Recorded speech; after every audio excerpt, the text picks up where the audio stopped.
What's up mga krema? Halina't samahan nyo kami sa aming 2 days vacation in Patar, Bolinao, Pangasinan. This is a 4 hours drive from Pampanga to Bolinao. So our team decided to rent a car for our 2 days vacation. And yes, napakasulit naman talaga ng 2 araw naming bakasyon kasama ang aking hubby and ang aking mga ka-workmate dito sa Central Luzon. Kaya tara na, let's explore the beauty of Patar, Bolinao, Pangasinan with my team.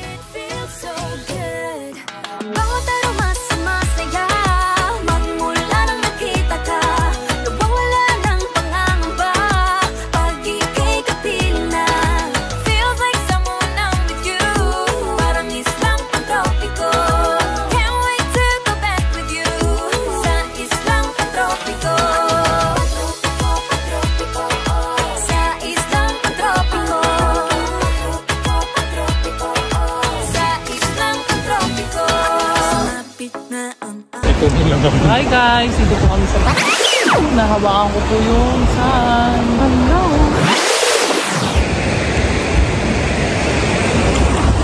Yeah!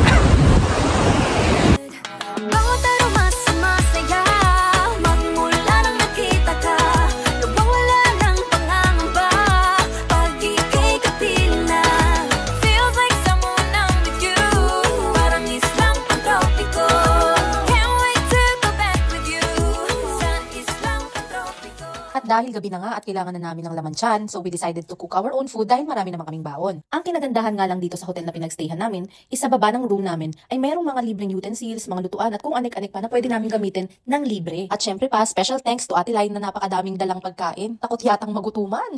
So sa mga diet dyan, Ma'am Marlene, alam mo na, pass muna tayo dyan sa diet na yan ha. Pero maiba lang, alam nyo ba, napakasulit talaga ng pagstay namin dito sa lugar na to kasi sobrang ang ganda ng place, ang ganda ng accommodation, and very welcoming ang vibe talaga. Kaya shout out sa Rhodes Beach Resort na pinagstayhan namin and sa mga staff na napakabait at napaka-accommodating. Kudos po sa inyo mga sir. And after the eating session, ayun, drinking session naman nga.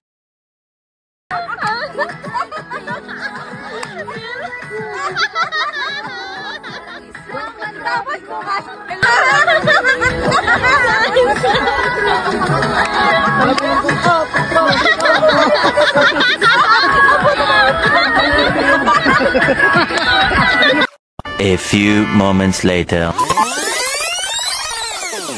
Diyos ko po, Rude, anong nangyari? Talo mo pa ang chicks na nabechi. Naku po. Sa totoo lang guys, hindi talaga ako marunong mag-alaga ng lasing. Kaya naku, hindi ko alam ang gagawin ko dyan. Actually, tinawag ko pa si Ate Lai para tulungan ako kung anong gagawin ko. Buti na lang at the rest, yun naman ang mag-asawa para tulungan ako dito sa pasyente kong lasing. Naku po. At buti na lang din na hindi ako nagpakalasing dahil kung nagkataon, ay dalawa kaming hindi mapakikinabangan ngayong gabi. Kaya ayun, ang tiya mo, bokya. Bawi na lang next time. Paano? Lasing naman ang kasama ko. Anong gagawin ko? Matutulog na lang ako. Abay, bala ko sanang buhusan ng tubig ng mahimasmasan. Kaya lang naawa naman ako, mukhang hindi na makabangon sa sobrang kalasingan. So, ang ending, sleep well na lang talaga mga krema.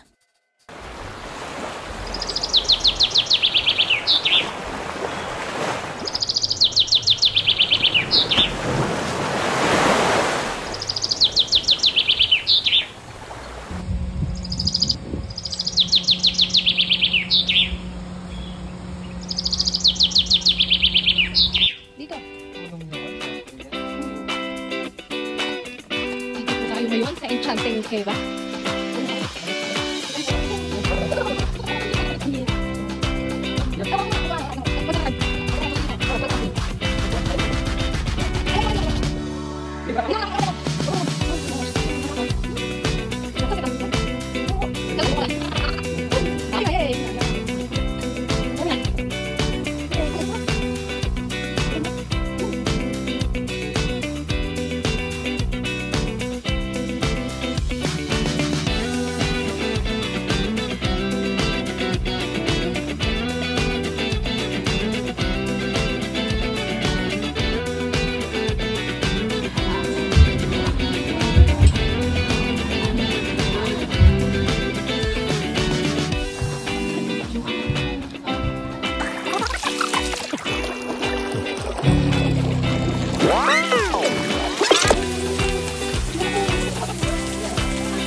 Tadran!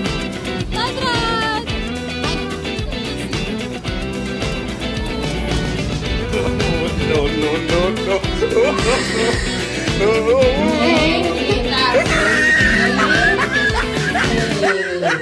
Inhale. Inhale.